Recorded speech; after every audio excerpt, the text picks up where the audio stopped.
Assalamualaikum warahmatullahi wabarakatuh. Selamat pagi, a very good morning. Salam sejahtera.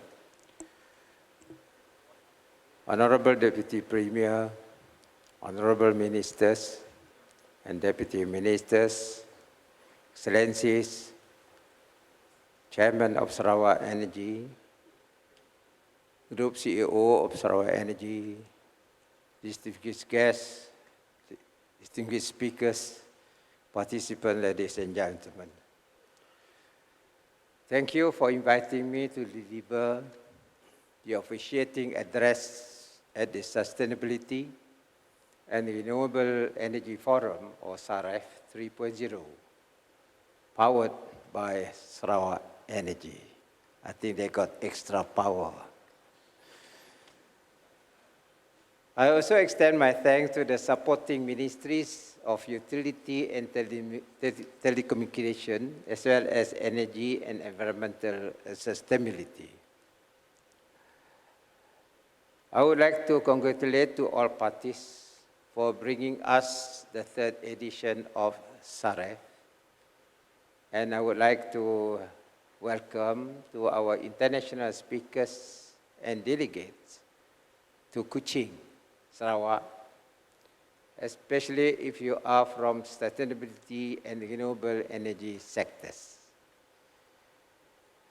While we look forward to sharing our journey in sustainability and renewable energy development, I hope that our people will also learn from all of you. Ladies and gentlemen, SAREF is an important platform to drive regional discourse surrounding renewables and energy transition, bringing together experts from across Southeast Asia and the world at large. We are very proud that Sarawak Energy was the first company in Malaysia to launch renewable energy certificates, or RECs. At the inaugural SAREF back in 2019, also issuing them to all participants and delegates. Reception has been encouraging since its launch, and as of December 2022, around 1.8 million RECs have been sold or committed. I understand and pleased that each delegate will receive a Sarawak Energy issued REC today. Ladies and gentlemen, today I would like to share with you the direction and policies of the state government as far as green energy and sustainability is concerned. It is my firm belief that the sustainability initiative and conversation as well as aspiration from SAREF 1.0 will continue here at SAREF 3.0, which is themed Regional Net Zero and Sustainable Communities, Renewable Energy Development and Interconnection, which is also the theme of my speech this morning. Through the discussion planned over the next 2 days, I believe we can find opportunities to chart the path to a shared and more sustainable energy future for the region, so that we achieve prosperity and sustainable living for all, especially those of us in Southeast Asia and in Asia Pacific. The discussion that will be held here in Kuching, Sarawak, will be amplified by the presence of local, national, and regional media to ensure our messages reach the audiences that must be reached. We are all in this together, and we must work together.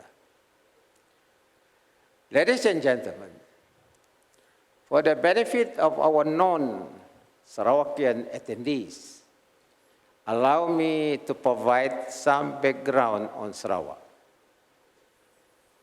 Our population is roughly 2.9 million, and it is very diverse, comprising about 27 ethnic groups.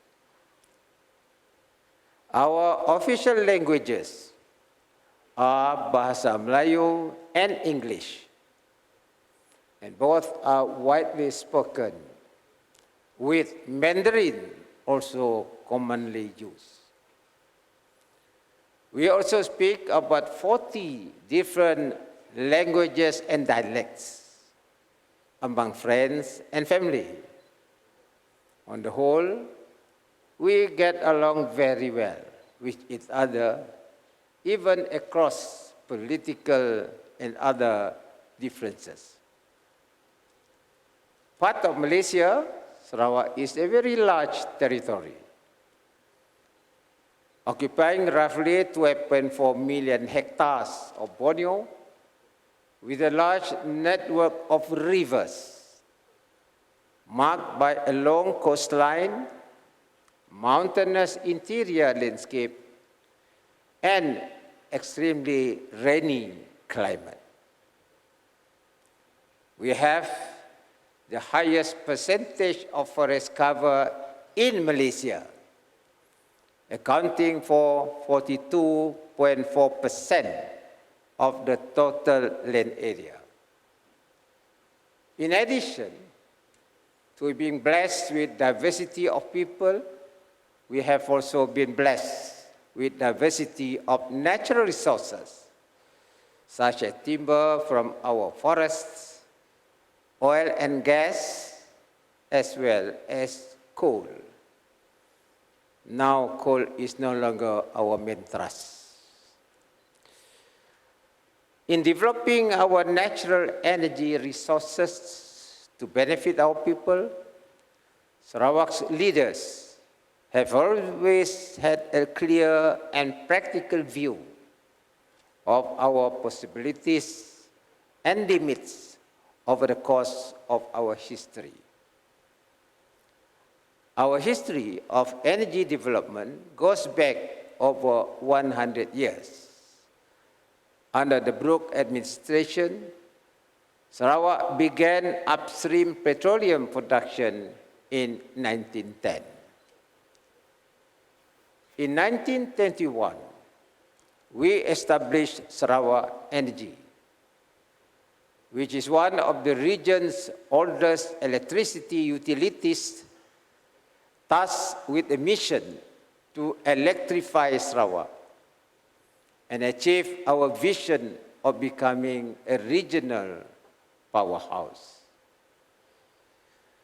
Following the discovery of gas offshore Sarawak, we were able to subsequently include indigenous natural gas into our power generation mix.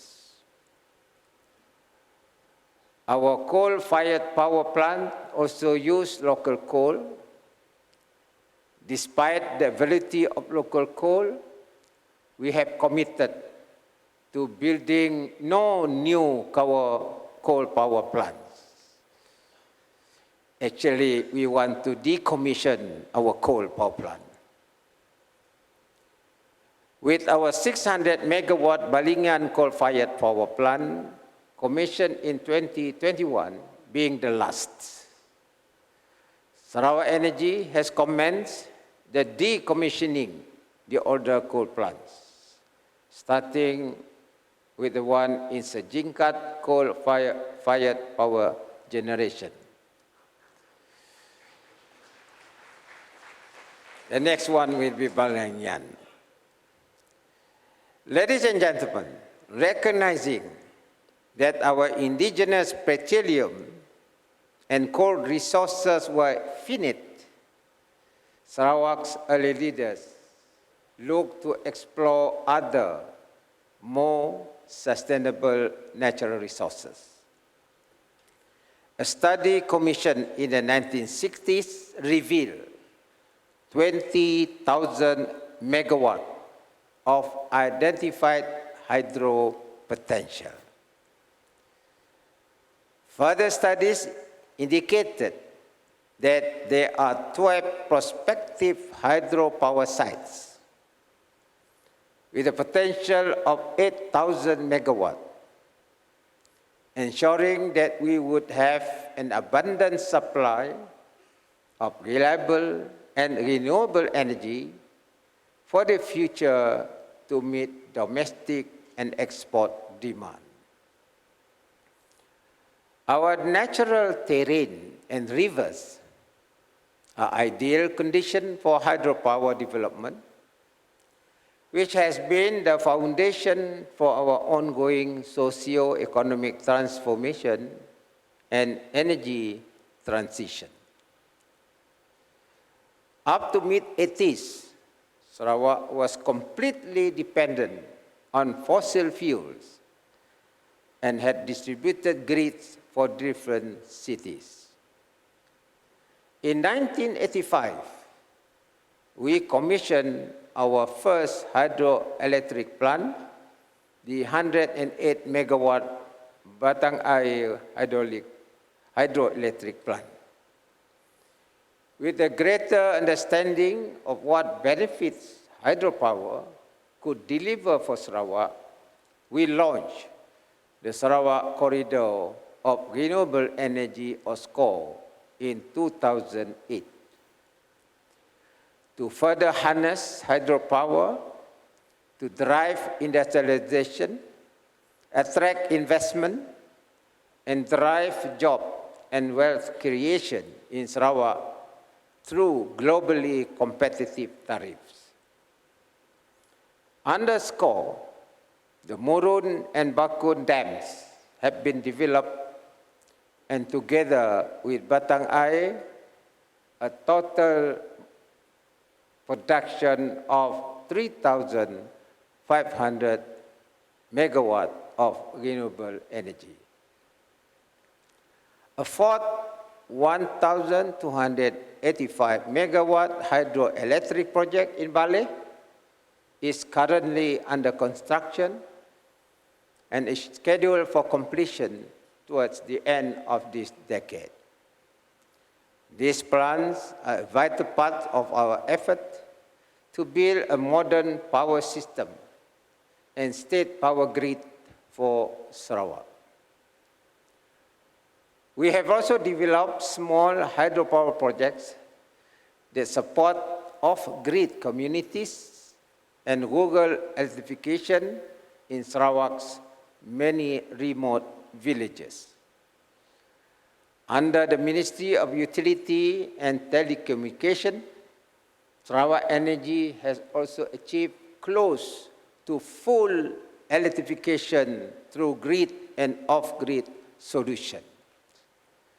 Hydropower offers a sustainable renewable energy option that can benefit us beyond mere electricity generation. Ladies and gentlemen, in developing our hydropower plants, less than 1% of Sarawak's total land area has been affected by the formation of reservoirs. Should we develop the remaining 9 sites, we expect only 2% of our total land area will be affected by the resulting reservoirs. And as you know, Sarawak is quite a large territory. Hydropower has also allowed us to reduce the carbon emission intensity of our power system by 73% between 2010 and 2021, contributing to our net zero and sustainability commitments.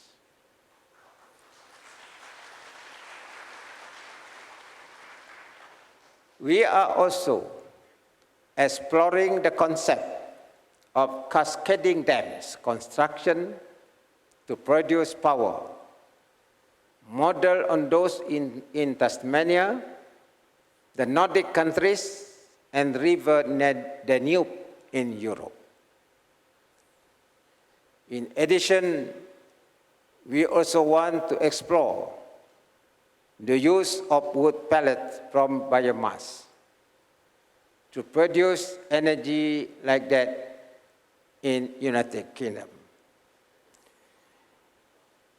In United Kingdom, one of the largest wood pellet stations in UK using wood pellets.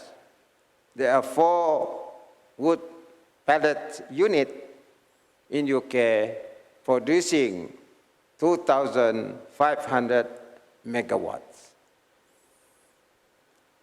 Since Sarawak has a lot of degraded forests, we have a program to replant our forests, degraded forests, with fast-growing trees.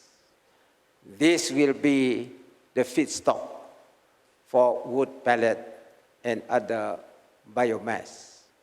And this is something new, excluding the one that I mentioned of 20,000 megawatts, meaning Sarawak has potential to produce more than 20,000 megawatts of renewable energy. Ladies and gentlemen, renewable hydropower's lower levelized cost of electricity benefit Sarawak's domestic, industrial, and export customers by providing them with affordable, reliable, and sustainable electricity, addressing the energy dilemma. Sarawak offers the lowest average unsubsidized tariff in Southeast Asia, with an added competitive advantage. Our electricity is primarily green. This has attracted bulk power customers. Sarawak energy landscape has indeed undergone a significant shift in the past decade, in the last 10 years.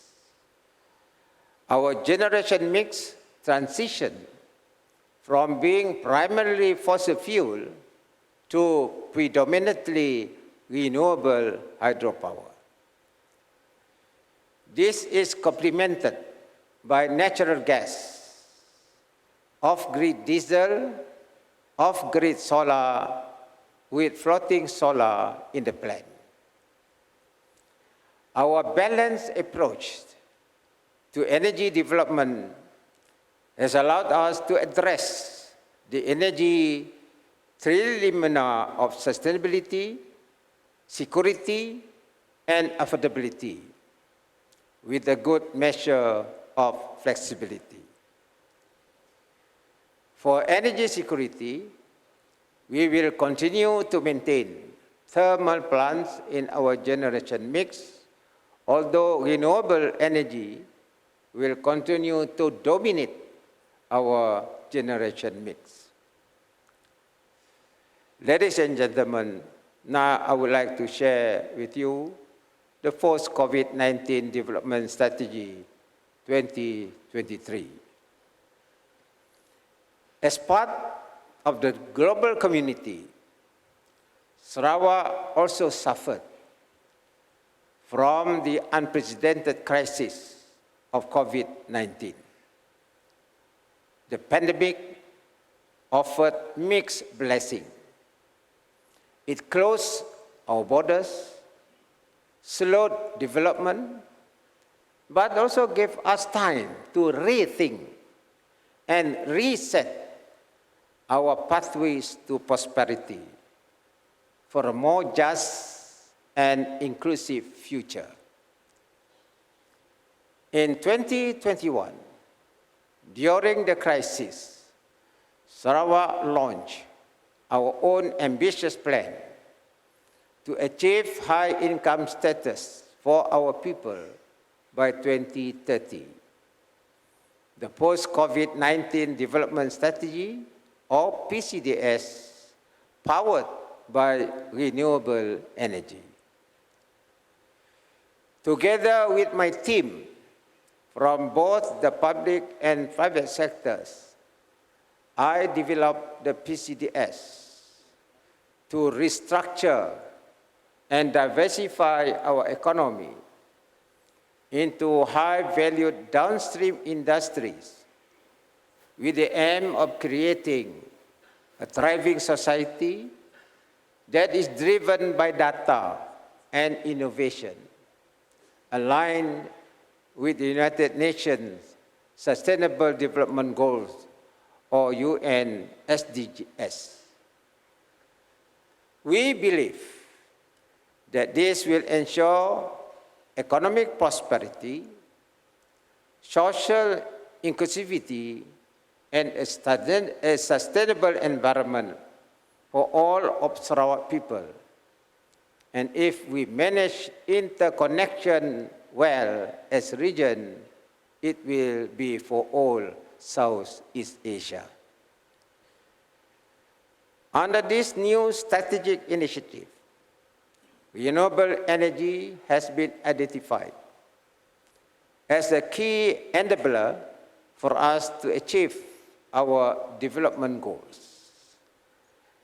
The electricity sector, led by Sarawak Energy, was tasked with accomplishing the following 3 targets over the next decade. That is, maintain at least 60% renewable energy capacity mix by 2030, including solar and other alternative energy sources. 2, reduce carbon dioxide emission, CO2, by 600,000 tons per annum by electrifying Sarawak's mobility fleet by 2030. 3, achieve more than 15% income from foreign markets, including the pursuit of power export. Ladies and gentlemen, we can also proclaim that we are home to Southeast Asia's first integrated hydrogen production plant and refueling station using predominantly renewable electricity to produce our hydrogen. For that, I am also using hydrogen-powered car to reduce emission of carbon dioxide. In progressing net zero, our renewable hydro resources are supplemented by alternative renewables like solar and investment into emission reduction solutions like carbon capture, utilization and storage, or CCUS. We are also monitoring together with Shell the potential of hybrid between solar and wind, especially at what we call TIMI platform. And it seems that it's quite successful to produce power through hybrid of solar and wind. In other words, wind is another source that we can consider to produce power from Sarawak. Ladies and gentlemen, we are also exploring other renewable energy sources such as green hydrogen and solar enabled by renewable hydropower. And as technology advances, we will see how we can make wind and biomass more mainstream source of energy, as I mentioned. Sarawak Energy is developing its first floating solar farm at the Batang Air hydroelectric power. It is expected to be commissioned in 2024 and will be Sarawak's first major generation hybrid between hydro and solar. Once commissioned, it is expected to offset around 52 kilotons of carbon emission annually, contributing to the further decarbonization of our grid. Based on our generation and network capacity, until 2031, we have the potential to plant up 1,500 megawatts of solar capacity.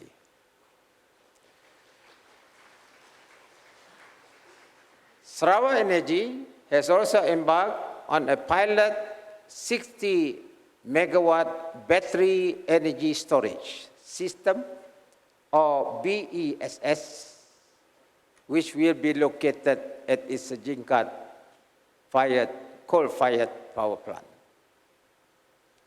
The BESS will provide critical grid services such as peak shaving as well as spinning reserve and optimize generation asset, minimizing the carbon emission associated with traditional power generation. It will also help mitigate the intermittency issues associated with variable renewable energy such as solar, making them more viable. As you know, solar system sometimes is inconsistent. Sarawak Energy's hydrogen production plant and refueling station services, hydrogen buses owned and operated by the Sarawak Economic Development Corporation, as well as two of Sarawak Energy's Hyundai Nexo hydrogen fuel cell vehicle, excluding the one that I'm using. We are also going towards hydrogen-powered vehicle. It also conducts research on greening the transportation sector through low-carbon fuels. The energy sector can play a significant role in climate action efforts. Under the Paris Agreement, countries agreed to reduce their GHG emissions.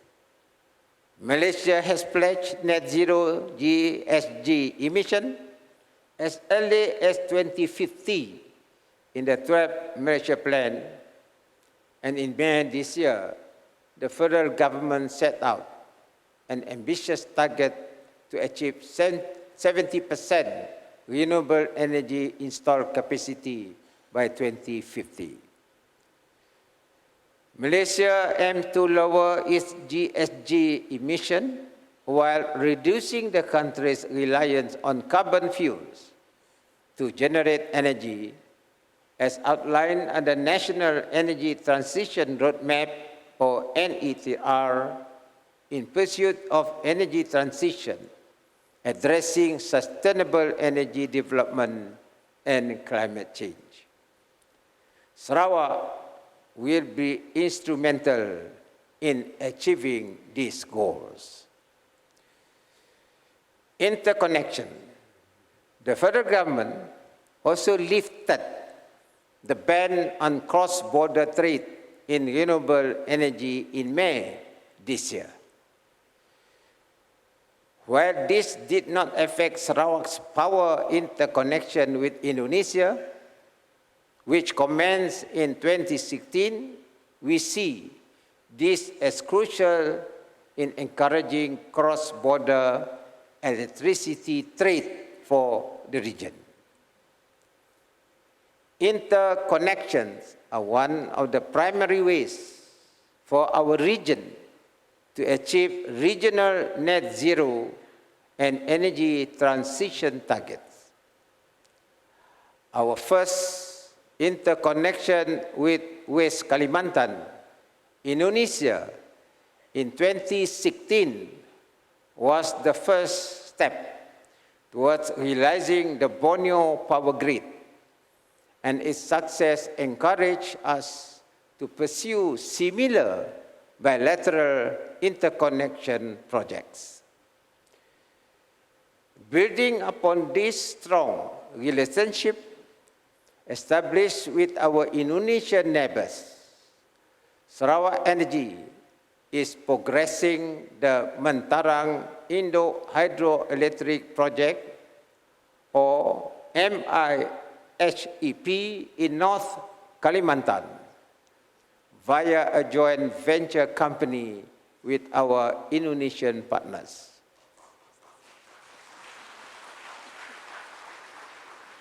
Discussion and agreements regarding other interconnection are also progressing well. In 2021, we signed power exchange and interconnection agreement with Sabah. This will involve initial export of 30 megawatt to 50 megawatt over a 15-year period. Sarawak is also working on a power exchange agreement with Brunei for electricity export. We are also venturing beyond the Borneo power grid as part of the regional ASEAN power grid. Sarawak Energy, together with their partners Sembcorp International and Singapore Power Group, have completed comprehensive technical studies and are well advanced in the commercial negotiation for an interconnection with Singapore with direct undersea power cables linking Sarawak and Singapore. At the recent Energy Transition Conference in Kuala Lumpur, the Right Honourable Prime Minister of Malaysia said Malaysian utility companies, including Sarawak Energy, are progressing in the cross-border business, leveraging the ASEAN power grid. This will improve broader energy security prospects and further enhance economic integration with neighboring countries. We are grateful for the support of the federal government for Sarawak Energy's role in this venture.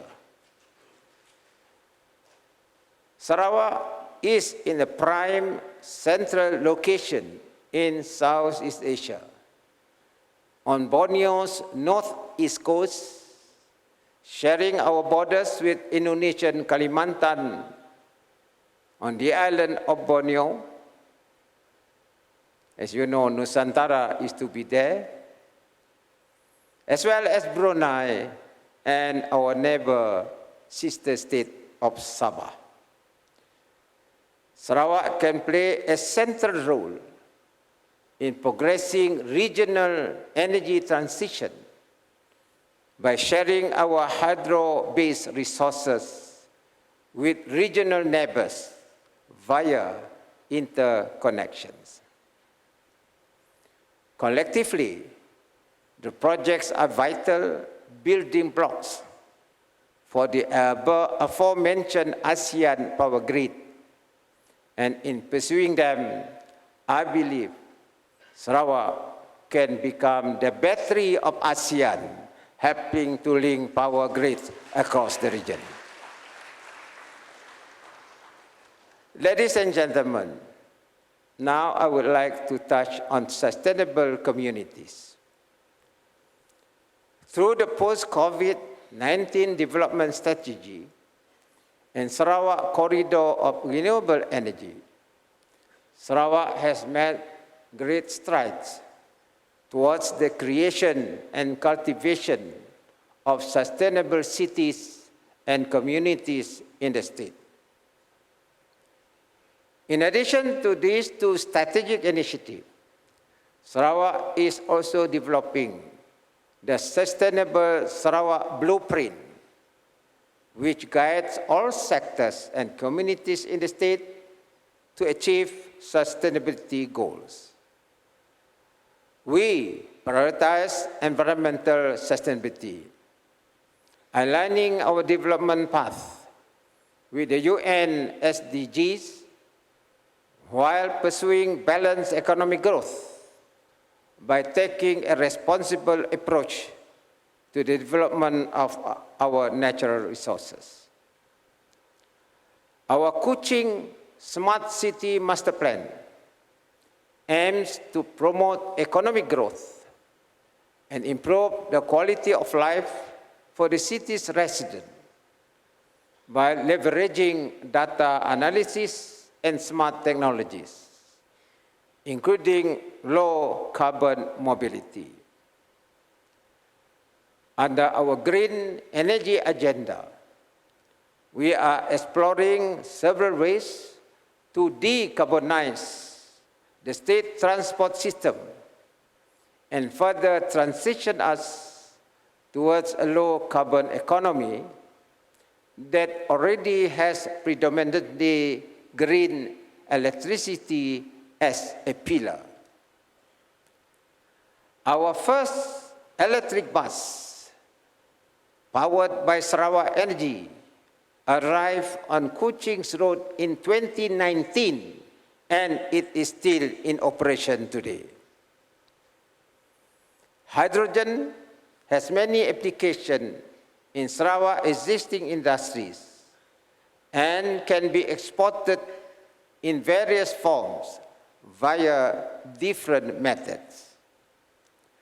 We have continued to explore hydrogen as a means of accelerating Sarawak towards a low-carbon economy, in the belief that it can play a significant role in further greening our industries, transportation sector, and healthcare. This is reflected by the ongoing engineering run of our prototype Autonomous Rail Transit, or IART, under the Sarawak Economic Development Corporation in this isthmus area. When fully operational, ARTs will allow for an enhanced public transportation system, affording our people greater ease of movement while connecting residential areas, businesses, industrial areas, higher learning institutions, and tourist destinations, while also promoting green mobility. This focus on green mobility is further exemplified by our installation of electric vehicle or EV charging stations around Kuching to encourage adoption of green vehicles among citizens. We have plans to extend this program to other major Sarawakian cities in the future. Carbon capture, utilization, and storage. Ladies and gentlemen, In our ambition to become a net zero and low carbon economy, Sarawak is also looking at various options in carbon capture, utilization and storage, or CCUS, as well as natural solutions. To better position ourselves to develop CCUS in Sarawak, we passed the Land Code Amendment Bill 2022 last year. To comply with new practices and strategies for environmental sustainability, as well as secure opportunities for new revenue sources by regulating and controlling the use of land for carbon storage. Petroleum Sarawak Berhad, or Petros, also received the first license for carbon storage in March of this year, allowing them to begin their strategic role as resource manager for CCUS in Sarawak, with support and collaboration from relevant ministries. Sarawak Energy also recently collaborated with Cheetos Group, UNOS, and Sarawak Biodiversity Center to launch the Cheetos Carbon Capture Center Sarawak, the state's very first industrial microalgae production facility. Microalgae uses CO2 as part of its food chain and integrates carbon into its biomass. This facility can play a key role in progressing our sustainability and net zero goals to minimize carbon emission in the atmosphere. Microalgae's ability to capture and clean up carbon makes it a very attractive proposition as we advance on our sustainability journey. In addition to reducing carbon from the environment, the algae biomass that is produced can be used to produce commercial products like sustainable aviation fuel, or SAF. Sarawak's exploration of CCUS has been reaffirmed by the launch of Malaysia's National Energy Transition Roadmap, which has identified it as one of 6 energy transition levels. Ladies and gentlemen, now I would like to share with you the Partnership for the Goals, progressing our regional renewable energy landscape. In summary, Sarawak has the following sources of energy. 1, hydropower. 2, solar power. 3, biomass, particularly wood pellet. 4, gas turbine. 5, wind, potential as hybrid together with solar. With rising energy demand in Southeast Asia, interconnection and intra-regional partnership will be extremely important for us to move forward. With some reports indicating energy demand in the region has increased on average by around 3% per year over the past 2 decades. Accommodating this growing demand while meeting sustainability requirements will require us to work together. even more closely. Each country has their own energy transition plans tied to their respective needs and circumstances. And within countries, each region, state, or province will also have their own pathways. Cooperation, communication, and understanding are essential if we are to see collective success for Southeast Asia. As policymakers, we must do our part, providing the necessary political frameworks and programs to facilitate public-private partnership and encourage collective action.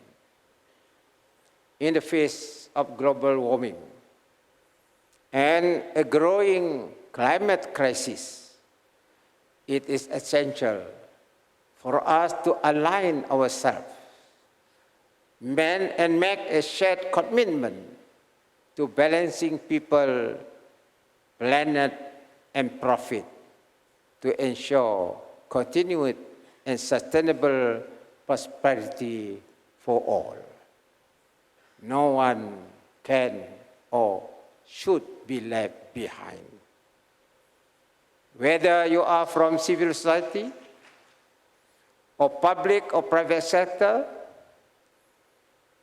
whether you are a politician or a normal citizen, we must all demonstrate leadership and a commitment to work together going forward. Decisions we make and action we take will impact the lives of present and future generations, just as decisions made in the past have led us to our complicated present. As the Premier of Sarawak, Malaysia, I assure all of you that my government is committed to realizing a prosperous and sustainable future that is also inclusive and just.